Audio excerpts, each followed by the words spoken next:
우리 성가대 찬양 대단히 감사합니다. 매 시간 찬양으로 이렇게 은혜 받게 해주시니 너무너무 고마워요. 우리 지휘자, 반주자 모두에게 감사드리고요. 오늘은 제가 디모데전서 한 번 설교로 마치려고 합니다. 신약 성경 설교를 쭉 하는데 디모데전서가 이제 15번째 말씀입니다.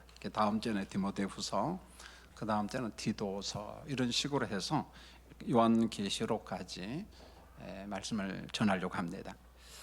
바울 사도가 아시아에서도 선교를 하고 유럽에서도 선교를 했는데 종종 이 교회를 좀 옮겨가면서 사역을 했습니다.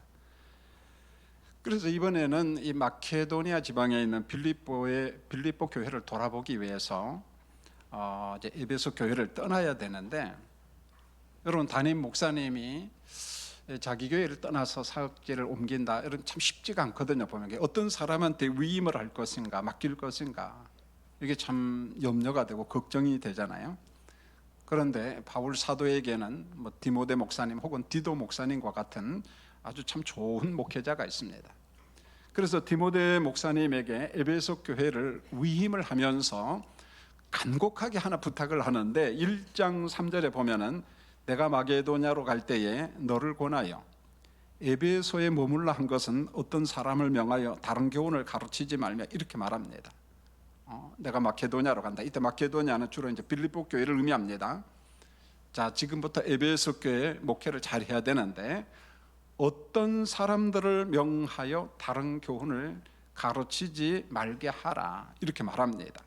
여러분, 디모데전서 1장과 4장을 보면은 에베소 교회를 공격하는 어떤 사람들에 대한 구체적인 정보가 나와요. 보면은 1장 4절에 보면은 신하와 끝없는 족보에 몰두하는 사람들, 이렇게 말합니다. 신하와 끝없는 족보 이야기에 몰두하는 사람들, 그 사람들 막어라, 이렇게 이야기합니다. 우리가 잘 아는 것처럼 신화라고 하는 말은 대부분 보면 어떤 민족 신화가 있고 건국 신화가 다 있어요. 뭐 대한민국에도 그런 신화가 있잖아요. 어떤 한 인간이 있고 어떤 민족이 있고 문명이라는 큰 울타리 속에 문명권이 있으면은 반드시 거기에는 신화가 있는 거예요. 보면은요. 그래서 우리는 어떤 신화가 있습니다, 어떤 설화가 있습니다. 자, 이런 이야기를 하잖아요. 보면은. 자, 두 번째로 바울이 걱정한 게 뭐냐면 족보 이야기를 그만하게 하라, 이 말입니다. 여러분, 족보는 한 가문과 혈통에 관계된 책이잖아요. 여러분 집에도 족보책이 있잖아요. 여러분, 저희 집에도 족보책이 있습니다. 저희 큰형님이 관심이 대단히 많다 보니까 뭔가 좀만 바뀌면은 전화 와요. 책값 보내라 그래요. 족보가 바뀐 거예요. 보면은요. 그러면은 이 족보 본다는 게 참 어렵습니다. 책갈피로 우리 가문 이야기를 딱 표시해 두지 않으면은요, 젊은 사람들은 보지도 않고 또 알지도 못하고 그런 거잖아요. 보면은. 그런데 유대인들도 의외로 족보에 대한 관심이 참 많았습니다.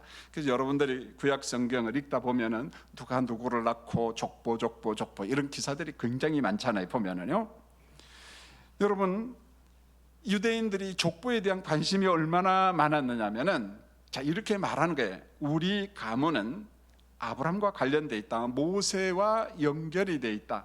자, 유명한 대제사장이 있는데 그 사람 우리 가문의 사람이야, 이런 집착을 굉장히 많이 했다는 거예요. 여러분, 족보 자랑하는 것은 이런 거잖아요. 우리 집안은 훌륭하다, 특별하다, 잘났다, 이런 말이잖아요. 보면은 사도 바울이 에베소 교회를 공격하는 그 족보 타령하는 사람들, 족보 논쟁과 혈통 자랑을 금지하라. 그 아무런 쓸모가 없다. 이제 더 이상 거기에 잡히면 안 된다, 그런 말이잖아요. 그래서 바울 사도가 디모데전서 4장 7절에서 이렇게 권면합니다. 망령되고 허탄한 신화를 버려라. 자, 가운데도 하나 넣는다면 이런 거죠. 족보 이야기를 버려라. 망령되고 허탄한 신화와 족보 이야기를 버려라. 자, 전자에도 이야기한 것처럼 족보는 가문의 역사잖아요. 그러므로 자기 집안에서 참고하는 것은 굉장히 중요해요. 좋아요. 우리 가문의 뿌리를 안다는 것은 참 좋잖아요. 보면은. 그런데 예수님 안에서 너와 나 할 것 없이 새로운 피조물이 되었는데, 새롭게 창조되고 구원받았으면은, 의롭다 여김 받았으면 구원 누림에 대해서 감사하면 되는 거지, 자꾸만 과거 족보에 얽매이는 거 뭐냐는 거예요. 보면은 우리 예수 믿는 사람들이 새로운 피조물 됐는데 옛 것은 다 지나갔는데 뭐가 그렇게 중요하냐 이런 거잖아요. 여러분 가끔 가다가 우리 집안은 왕족이었다 이렇게 말합니다. 근데 저도 족보 찾아보니까 경순왕 후예더라고. 나도 왕족이네. 뭐가 중요하냐는 거예요. 보면은 아무런 의미가 없다는 거죠. 보면 우리 집안은 유명한 혈통을 가지고 있다. 지나간 이야기다는 거예요. 지금 제가 이제 교육부서 상담을 안 하니까 좀 어른 상담들 몸이 아픈 사람 상담을 하니까 가끔가다 입시철이 되면 상담 중에 참 어려운 게 뭐냐면 목사님 우리 애가 공부를 참 잘했는데 어쩌다가 실력이 떨어졌어요. 그 어느 대학교를 갈까요? 그럼 제가 이제 물어봐요. 웃으면서 언제까지 잘했습니까? 중3까지 잘했대요. 그럼 고1 때부터는 조금 실력이 떨어졌대. 여러분요 중3 때까지 그 다음에 고등학교 때까지요 교과 구성과 내용이 전혀 달라요. 그러니까 중학교 3학년 때 잘하고 고등학교도 잘한 사람은 공부 잘한 사람이야. 근데 중학교 3학년까지 잘하고 고등학교 가서 못한 사람은 기본 교육이 안 된 사람이에요. 더 황당한 건 초등학교 때까지 잘했다고 이야기하는데 그건 간증이에요. 여러분요 어디 가서. 그러니까 부모님이 교육 상담하면 애 진로에 대해서 그릇된 길로 갑니다. 보면은 다 과거에 공부 잘했다, 과거에 면장이었다, 뭐 너무 중요하지 않아요. 그 다 지나간 이야기야, 지나간 이야기. 그런 신화 족보 이야기 그만 좀 하라 이 말입니다. 그 다음에 이제 1장 7절에 보면은 율법의 선생님이 되려고 하는 사람들이 있었어요. 자, 이들의 문제가 뭔가 하냐면은 바울이 그럽니다. 자기가 말하는 것도 알지 못하면서 율법의 이론을 전개한다는 거예요. 여러분 목회자에게 가장 걱정거리가 뭐냐면 자기가 설교하는데 설교 내용을 모르고 그냥 설교를 하는 거예요. 보면은요. 가끔 가다가 설교를 들을 때 가끔 후배들이 아무래도 이제 신학적 체계가 안 잡힌 사람도 있거든요. 보면은 속으로 그래요. 저 알고 설교하느냐 이런 생각이 들 때가 있어요. 보면은요. 오늘 바울이 그 걱정해. 자기가 말하는 것도 알지 못하면서 율법의 이론을 전개하는구나.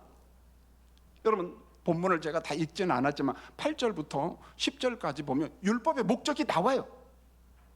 그런데 바울 서신에서 가장 핵심이 뭐냐? 율법의 목적의 가이드, 몽학선생. 율법을 주신 목적이 뭐냐면 구원의 주님께로 우리를 인도한다는 거예요. 우리에게 가이드, 예수 그리스도를 보여준다는 거예요. 이런 것도 모르면서 율법에 대해서 이러쿵저러쿵 이야기를 하니까 그 사람들 삼가 좀 입을 좀 막아라 그런 말입니다. 자, 바울 사도는 에베소 교회를 어지럽게 하는 사람들에 대해서 다양하게 언급을 합니다. 자, 1장 6절에 보면은 먼저 결론을 딱 내려놔요. 그 사람들 정상적인 교사 아니다는 거예요. 헛된 말에 빠진 사람들이다. 그릇된 사람들이다. 여러분 디모데전서 4장 3절을 보면은 에베소 교회를 공격하는 이단 중에 금욕주의자들이 있어요. 영지주의하고 헬라 철학의 영향을 받은 곳엔 어디나 금욕주의자가 있어요. 물론 쾌락주의자도 있습니다. 왜 그런가? 영은 선하다, 물질과 육신은 악하고 더럽다. 이게 영지주의 이단들이잖아요. 자, 그러다 보니까 먹는 것을 자꾸만 절제시켜 금욕주의로 빠져나가요. 자, 이뿐만 아니라 혼인을 금하고 그리고 목록을 만들어서 어떤 음식은 먹으면 안 된다. 자꾸만 그런 방향으로 사람들을 몰아갑니다. 여러분 에베소 교회를 공격하는 이단 가운데 하나가 결혼을 부정하는 사람들이 있어요. 그리고 우리가 하나님이 주신 음식을 정말 감사함으로만 먹으면 되는데 자기들이 만든 교리가 있는 거예요. 목록이 있어. 자, 이건 먹어도 되고 이건 먹으면 안 된다. 자꾸만 그쪽 방향으로 갑니다. 주로 채식주의자들이 여기에 빠져요. 여러분 건강에 해로운 것은 안 먹어야죠. 그래서 습관이 돼서 자꾸 먹잖아요. 우리가 보면은요. 먹지 말아야 되잖아요. 그 외에는 정말 아멘 감사함으로 먹으면 되는 겁니다. 여러분요. 아멘 감사함으로. 그런데 내가 만든 율법이 있고 내가 만든 교리가 있어서 그 교리 목록대로 상대방을 판단하고 정죄하는 거 위험하다는 거예요. 보면 혹시 사랑하는 성도님들 야채를 너무 좋아해서 난 그것만 먹어. 그러니까 건강에 좋아요. 여러분 스스로 자족하면 되는 겁니다. 그러나 비건주의에 빠지면 안 된다는 거예요. 여러분, 뭡니까 비건이? 어떤 사람들은 채소와 과일과 해초만 먹어야만이 건강을 유지할 수 있다. 자, 그런 이야기를 하면서 옆에서 누가 고기를 먹거나 누가 라면을 먹으면 마치 괴물 보는 듯이, 그러한 것은 율법주의예요. 그러면 안 된다는 거예요. 보면은요, 여러분, 그가 어떤 걸 먹더라도 먹으면 건덕의 문제예요. 덕스러움의 문제예요. 건강의 문제라는 거예요. 그러니까 본인한테 맡기면 되는 거예요. 보면, 자, 이것만이 최고다 그러면서 어떤 비건, 채소 이걸 주장하면서 그게 전부인 것처럼, 그러면 그것도 율법주의자가 된다는 거예요. 그건 위험하다는 거예요, 성도님들이. 여러분, 에베소 교회에는요, 외부에서 공격하는 이단이 있어요. 거짓 교사, 거짓 선지자들도 있고 하면, 또 일부는 내부에서 발생한 갈등이 있어요. 내부에서 발생한 갈등. 대표적인 게 뭐냐면은 공적 기도에 대한 내용 때문에 갈등을 했어요. 공적 기도. 자, 사도 바울이 권면합니다. 디모데전서 2장 1절로 3절에 보면은 교회에서 공적인 기도를 할 때 모든 사람을 위해서 기도하라. 자, 임금들과 높은 지위에 있는 사람들을 위해서, 뭐 관료들이겠죠, 보면은요, 재판관들, 이런 사람들을 위해서 기도하라. 그로 인하여 국가와 백성들이 평안을 누릴 수 있다, 이렇게 말합니다. 지도자들을 위하여 기도하고 관료들을 위하여 기도할 때 우리 백성들이 평안을 누릴 수 있으니까, 자, 그들을 위해서 기도하라. 자, 그렇다면 국가 지도자들이 불신자일 수도 있고 종교가 다를 수도 있습니다. 자, 그렇게 기도함으로 말미암아 성령의 역사로 그가 예수를 믿지 않는다 할지라도 그 사람 마음에 평안을 주고 고요함을 주고 백성들을 잘 다스릴 수 있지 않겠느냐. 그러므로 그들을 위하여 기도하라, 이렇게 이야기를 하는 거예요. 그 다음에 디모데전서 2장 8절로 15절에 보면은 에베소 교회 남자들에게 부탁합니다. 자, 남자 교인들아, 다투지 말아라, 이렇게 말합니다. 그리고 거룩한 손을 들고 기도하라, 이렇게 말해요. 거룩한 손을 들고 기도하라. 저는 이 말씀을 접할 때마다 좀 아쉬운 게 있는데, 어느 때인지 모르겠어요. 한국 교회가 기도하면은 남자 성도들은 별로 없어요. 대부분 여자 성도도 누구냐면 권사님들이야. 보면 요즘에 권사님들도 상당히 땡땡이를 치더라고 보니까. 옛날 권사님들 안 그랬어요, 보면은요. 그래서 기도하면은 여자들이 하는 거야, 이래. 그런데 오늘 보십시오. 거룩한 손을 들고 남자 교인들이 기도하라 그랬거든요. 그럴 만한 이유가 있어요. 여러분, 거룩한 손을 들으라고 하는 말은 어떤 형식을 의미하는 게 아니에요. 다 손 들고 기도하라, 그게 아니에요, 여러분. 기도 내용의 신실함과 신실한 실천. 자, 그러면 어떤 기도의 문제인가? 여러분, 남자들의 성향이 있는데, 예나 지금이나 정치적인 성향이 있어요. 정치에 대한 관심이 많고, 그 다음에 사회 형편에 대해서, 경제에 대해서 여자보다 잘 알거든요. 지금은 고대 사회거든요. 지금보다 더 했겠죠, 보면은. 자, 이게 무슨 말입니까? 그러므로 이렇게 나가야 돼요. 남자 성도들이요, 예배당에 와서 정치 이야기하다가 싸우지 말고, 사회 문제 이야기하다가 싸우지 말고, 경제 이야기하다가 싸우지 말고, 다투지 말고, 기도할 때마다 더 열심히, 여러분이 경제를 알고 정치를 알고 사회 현상을 아니까, 문제점을 알고 있으니까 더 무엇하라? 거룩한 손을 들고 국가를 위해서, 지도자들을 위해서 무엇하라는 거예요? 기도하라, 그 말이. 싸우지 말고, 싸우지 말고. 남자들아, 거룩한 손을 들고 간절한 마음으로 국가를 위해서 기도하라. 일종의 권면이요, 목회적 설득입니다. 설득이라는 거예요. 우리 남자 성도님들 산부 예배 드리고 남전도에 가가지고 오늘 은혜 받았다, 목사님 설교 잘하다, 그렇게 하면서 은혜 받아야지. 그때 뜬금없이 정치가 누구 이야기해가지고 또 시비 붙어가지고 얼굴이 그냥 울그락 푸르그락 해가지고 가지 않기를 주님의 이름으로 축원드립니다, 꼭 이야기하는 사람이 있어. 입 좀 닫으라고 해요, 그 사람은요. 예배당에 와가지고 세상이 지쳤는데 뭐 또 그런 이야기 합니까? 그런 이야기 하지 말라는 거예요. 그 다음에 이제 여자 성도들은 예배당에 올 때 화려한 의복이 아니라 단정한 몸가짐을 가지고 공적 예배를 드리라, 그런 말이에요. 여러분, 이것도 조심해서 해석해야 돼요. 예배당에서는 겉사람, 외모를 보고 과시해서도 안 되고 그걸 가지고 판단하고 차별하지 말라는 거예요, 사실은요.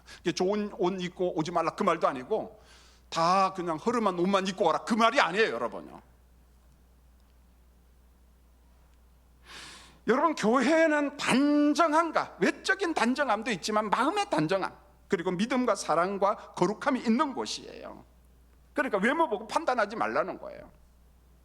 야고보서 2장 1절로 4절을 보세요. 내 형제들아, 너희는 교회 안에서 제발 좀 차별하지 말라.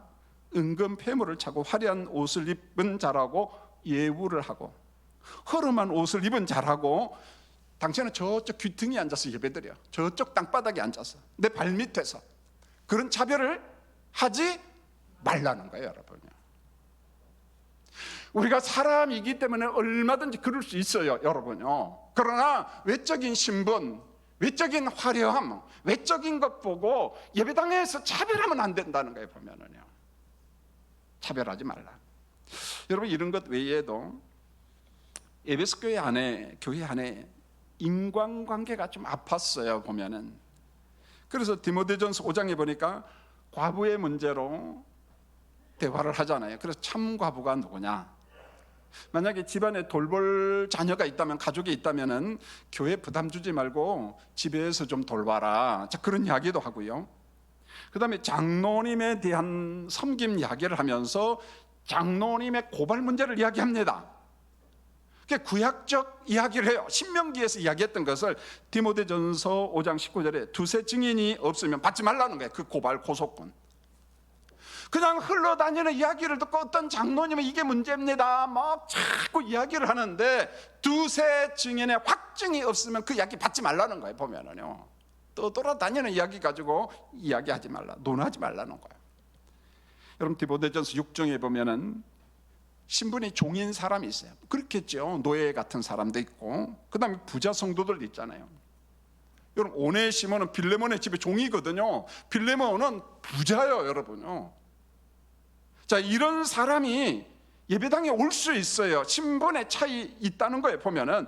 자, 디모데전서 6장 17절로 18절에 자, 교인 중에 그러면 부자가 있을 때 우리 하나님 앞에서 부자들이 가질 마음이 뭐냐? 정말 고대사에서 이거 힘들었어요. 그런데 바울 사도는 그걸 벌써 뛰어넘고 있습니다.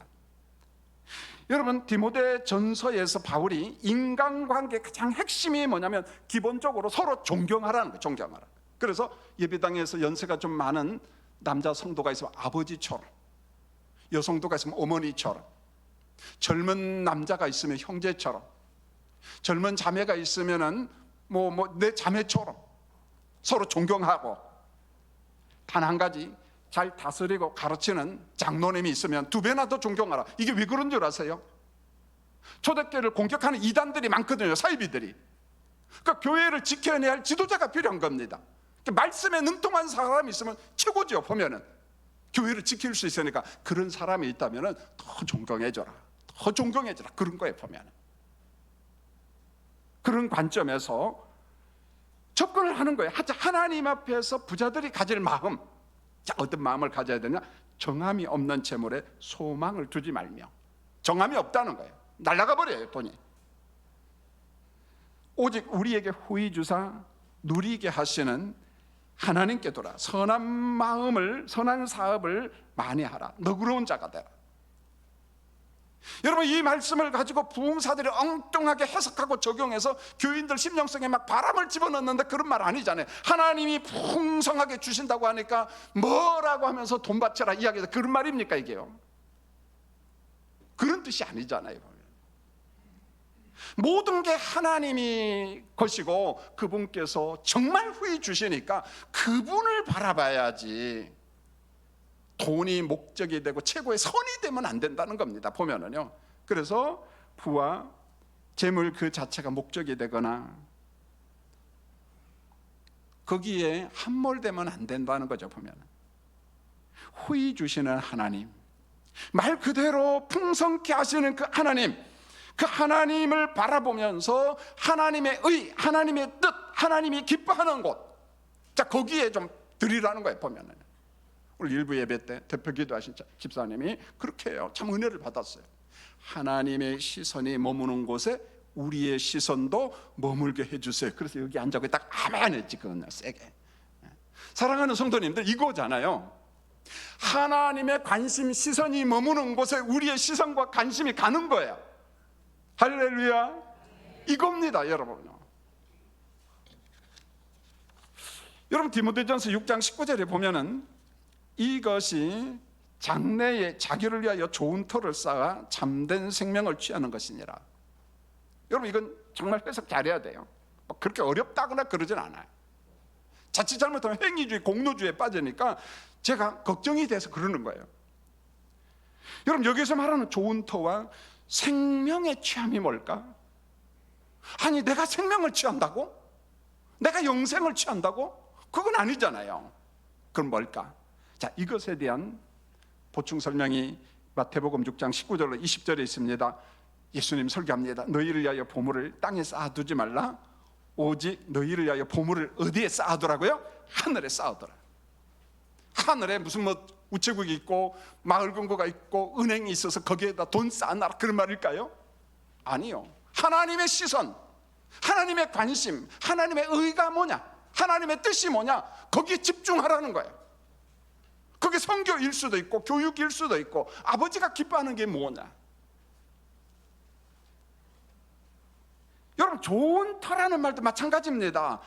우리가 받은 보물, 재물, 풍요를 가지고 하나님이 기뻐하시는 선한 일에 좀 사용하라는 거예요. 여러분 우리가 약속받은 생명을 한 번 더 생각하고 묵상하라는 거예요. 무슨 말입니까? 내가 생명을 취한다니까 어떤 행위주의에 빠져가지고 나의 업적과 공로에 의해서 내가 영생을 남았고 생명을 얻는다 그 말이 아니잖아요. 이미 구원받은 백성들에게 이게 무슨 말일까요? 한 번 더 내 구원, 내 영생, 내가 받은 축복을 깊이 묵상하면서 하나님이 우리에게 주신 재물을 가지고 땅에서 정말 부한자가 되라 그런 말이 아니에요. 그런 말이잖아요. 이미 구원의 은혜를 받았습니다. 영생과 영화의 나라를 약속받았습니다. 그런데 그런 사람 가운데 부작용이 있잖아요. 받은 재물을 가지고 선하게 사용하라. 목회적 설득입니다. 설득이에요. 여러분 우리가 이 땅에서 행한 어떤 몸의 선한 열매, 뭐 결과라고 이야기해도 좋고요. 거기에 따라서 저 영광과 영화의 나라에서 받는 하나님의 상급이 있어요. 제가 왜 이걸 강조를 하냐면 종종 강조하는 예배 시간에 땅의 삶과 영광과 영화의 나라는 단절된 게 아니라 연결되어 있다는 거예요. 연결되어 있어요. 여러분 이런 겁니다. 땅의 삶과 영생의 삶은 별개가 아니라 철저하게 연결이 되어 있어요. 이게 별개다라고 주장하면 그 이단들이에요. 거기다가 자 여러분 한번 보십시오. 이단들이 가끔 가다가 누군가를 포교를 했어요. 자기 공동체에 들어옵니다.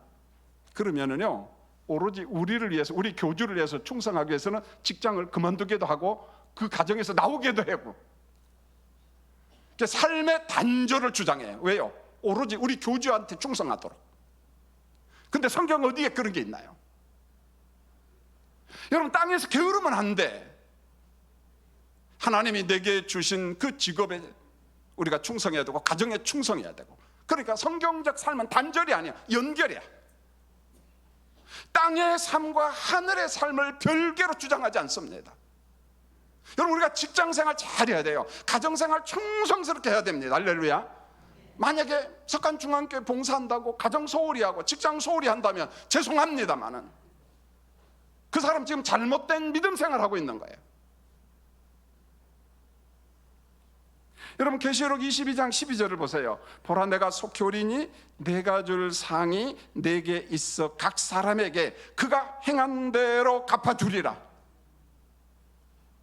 예레미야 17장 10절입니다. 각각 그의 행위와 그의 행실대로 보응하나니. 구원받았으니까 이 땅에서 행실은 아무것도 아니다, 그런 소리 하지 말라는 거예요. 여러분, 이때 받은 상은 구원의 복을 받은 성도들에게 주시는 칭찬이에요. 로이드 존스 목사님의 글을 여러 번 봤어요. 구원받은 사람들에게 줄 상이 뭘까? 이분은 뭐라고 이야기했을까? 궁금하잖아요. 그런데 그분도 고민하는 흔적이 있는데, 하나님이 구원받은 백성들에게 영광과 영화의 나라에서 상을 준다고 하니까 그걸 물질로 설명한다는 것은 부당하잖아요, 보면은요. 그럼 하나님의 나라를 자꾸 물질화해버리잖아요. 그건 아니잖아요. 그러니까 이분이 이렇게 써놨어요. 주님께 더 가까이, 이런 표현을 썼어요. 주님께 더 가까이. 처음에는 이게 뭔 말이야? 그런데 묵상하고 묵상하니 알 것 같았어요. 이런 거였어요. 이 땅에서 구원받은 백성으로 하나님의 나라를 위해 충성하고 충성한 일꾼들에게 참 잘했다, 착하고 충성된 종아, 하나님의 인정, 하나님의 칭찬, 하나님의 보상, 그걸 제가 물질로 설명할 수가 없어서 이렇게 이야기합니다. 하나님께 더 가까이, 하나님께 더 가까이. 너 정말 잘했어. 구원받은 백성으로서 이 땅에서 선교, 이 땅에서 삶, 충성된 그 모습을 보고 너 정말 잘했다고 하나님의 칭찬. 여러분, 끝으로 혼란한 에베소 교회가 지킬 최고의 방법이 뭐냐? 교회가 혼란하거든. 이 혼란한 교회를 어떻게 방지할 것인가? 그게 뭔 줄 아세요? 사람이에요. 사람입니다. 그래서 디모데 목사님에게 부탁합니다. 좋은 지도자를 세워라. 좋은 지도자를 세워라. 자, 기능적인 기술을 가진 사람도 좋지만 그런 사람들보다는 하나님 마음에 합한 사람, 누구겠어요? 하나님을 사랑하고 정말 하나님의 백성들을 사랑하는, 이거잖아요. 이런 사람들을 교회 지도자로 세워라. 자, 디모데전서 3장 1절을 보세요. 감독을 세워라. 바울은 감독과 장로를 교차적으로 사용합니다. 초대교회거든요. 직분이 세분화되지 않았습니다. 여러분, 교회를 관리하고 책임지는 감독을, 좋은 사람을 세워라. 디모데전서 3장 8절입니다. 집사를 세우라. 감독과 장로들을 옆에서 도우면서 교회를 세워나가는 집사님들, 지도자들이야. 디모데전서 3장 11절입니다. 여자 지도자를 세워라.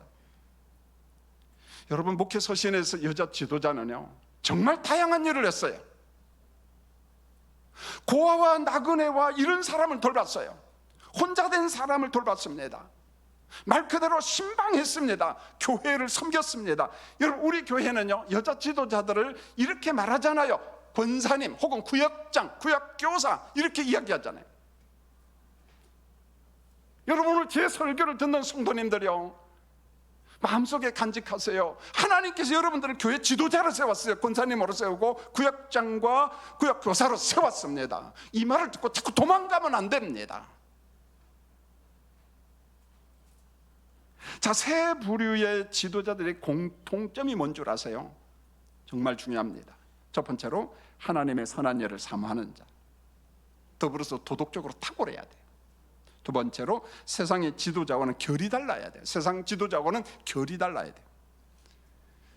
하나님의 입장에서 교회를 보고 교인들을 잘 가르치고 돌보는 사람들. 그래서 디모데전서 5장 17절에 특히 잘 다스리고 잘 가르치는 장로들을 배나 존경하라, 그렇게 말합니다. 교회를 지키는 사람들이잖아요. 세 번째로 자기 집을 잘 다스리는 자. 참 쉬운 게 아니에요.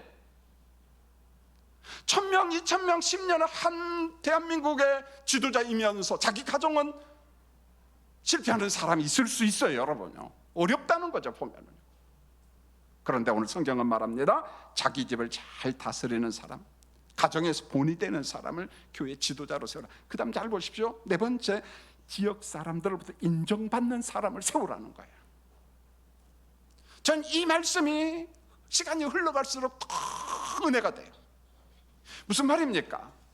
동네와 교회는 별개가 아니라는 거예요. 우리 동네와 교회 지도자는 별개가 아니라는 거예요. 여러분, 교회는 홀로 있는 무인도가 아니라는 겁니다. 교회뿐만 아니라 교회 지도자는 내가 살고 있는 동네, 지역 속에서 빛을 발하는 사람이라는 거예요. 여러분, 가끔 가다가 동창들 만나죠? 그들로부터 인정받기를 원합니다. 김기선 목사가 석관중앙교회 목사래. 우리 친구들이 이야기합니다. 야, 그 같은 사람도 목사냐? 그럼 전 실패자라는 거예요. 맞아, 그 사람 같은 사람이 목회자가 돼야 돼. 그와 같은 사람이 교회 지도자가 돼야지 인정받으라는 거예요. 별개가 아니라는 거예요. 보면 여러분, 혹시 우리 한국교회 약점이 여기 있는 거 아닌가요?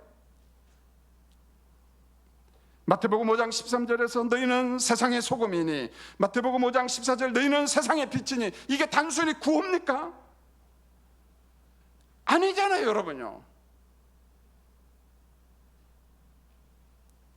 얼마 전에 일부 예배 시간에 어느 교인이 목적 헌금을 했어요. 100만 원. 근데 제목이 분명합니다. 이 헌금은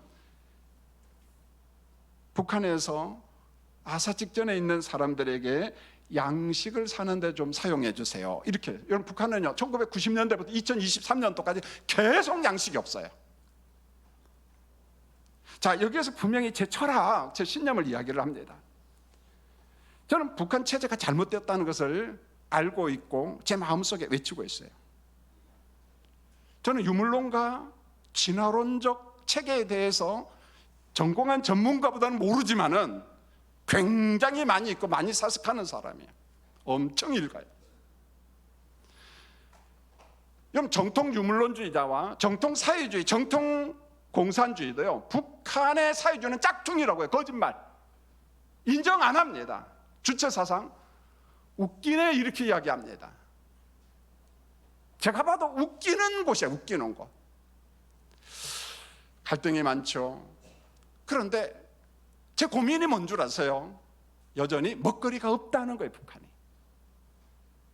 자, 이럴 때 이런 생각이 듭니다. 여러분도 그럴 거예요. 우리가 북한에 도와주면 그게 미사일을 만들고 핵 개발하는데 들어가니까 백성들이 불쌍하지만은 줄 수 없다. 뭐 그럴 수 있어요. 그래도 줘야 된다. 저도 뭐가 정답이라고 말을 못 합니다. 저 혼자 사색하죠. 기도하고. 북한 전문가한테 들었습니다. 목사님, 우리가 보내는 쌀이나 이런 것들이 백성들에게 다 들어갑니까? 안 들어갑니다. 혹시 미사일 만든? 예, 그렇습니다. 옛날에는 30%를 가져갔대요. 브로커가 가져가고 어떤 정부단체나 이런 사람들이 가져가고, 얼마 전에 50%를 가져가요. 지금은 70%를 가져갑니다. 그러니까 내가 보내는 돈의 몇 프로만 당사자한테 가요? 30%. 저는 30% 간다는데 깜짝 놀랐어요. 그거라도 보내주는구나. 자, 이걸 보면은 안 보내고 싶어요. 그런데 이렇게 생각해 보면 돼요. 자, 여러분이 탈북을 했어요. 남쪽으로. 잘 먹고 잘 살아요. 돈도 벌었어요. 그런데 탈북하지 못한 우리 부모가 계셔요. 형제가 있어요. 자식이 있어요. 그런데 아사 직전입니다. 그럼 그 이야기를 들었을 때 우리 마음은 편해요? 불편해요? 여러분, 쌀 한 톨이라도 보낼까요? 안 보낼까요? 이게 우리의 고민이라는 거예요. 통일이 된 다음에 이런 생각이 자꾸 떠올라요. 우리가 배고프고 힘들 때 너희들은 우리를 향하여 뭐 했냐? 나 몰라 했지 않아? 그럼 우리는 이렇게 말할 수 있어요. 야, 우리가 보내는 돈 자꾸 그냥 미사일 만들고 핵 개발하고 하니까 안 보낸 거야. 여기에 너나 할 것 없이 다 고민이 된다는 거예요. 갈등이 있다는 거예요.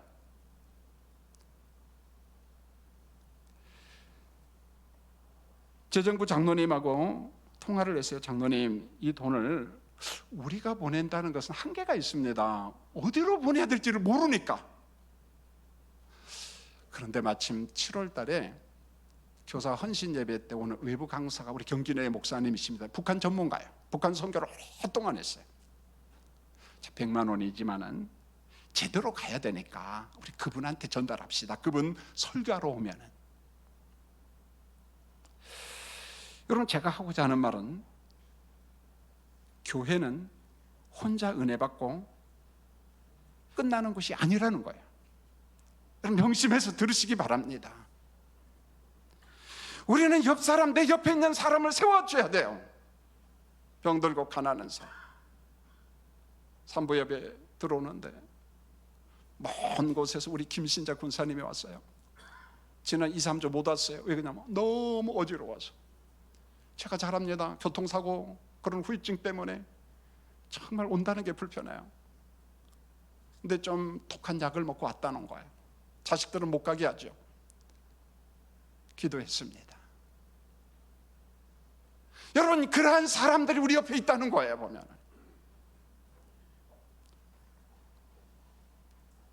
동시에 우리가 교회 밖에서 빛을 발하는 주님의 몸이라는 게 이겁니다. 교회에서만 인정받는 사람이 아니라 교회 밖에서도 인정받는 사람, 우리 동네에서 인정받는 사람, 그런 사람을 교회 지도자로 세우라는 거예요. 그런 사람을 교회 지도자로 세워라. 여러분, 제가 은퇴한 다음에 우리 장로님들이 교회 직분자를 세울 때 그런 사람을 장로님, 권사님, 시모집사님으로 세우시기를 원합니다. 제가 마음이 참 아픈 것 중에 하나가 뭐냐면, 직분자 세우고 이번에는 안 그렇겠는데 돌이켜보면 똑같아요. 직분 받고 그걸로 끝나버립니다. 얼마나 마음이 아프고 괴롭고 답답한지 몰라요. 사랑하는 성도님들, 목회 서신이 주는 게 목적이 뭡니까? 하나님의 선한 일을 사모하는 교회, 그런 교회가 가장 좋은 교회라는 거예요. 오늘 예배 드리는 성도님들, 하나님의 선한 일을 사모하시고 그 분야에 너그러운 우리 성도님들이 되시기를 예수님의 이름으로 축원합니다. 기도하겠습니다. 하나님, 우리 아버지, 디모데전서 목회 서신입니다. 문제가 많고 복잡하지만 디모데 목사야, 교회를 잘 지켜라. 교인들을 잘 지켜라. 이단과 거짓으로부터 넘어가지 않도록 교회를 잘 지켜라. 잘 지켜라. 우리 교회에도 이단과 사이비가 공격하지 않도록 울타리 쳐주시고, 우리 교회 목회자들과 장로님들과 시무집사님과 권사님, 구역교사, 구역장들, 주일학교 교사들, 청년부 리더들, 교회를 사랑하고 교회를 잘 지키고 그로 인하여 하나님의 칭찬받는 우리 교인들이 되게 도와주시옵소서. 예수님의 이름으로 기도합니다. 아멘.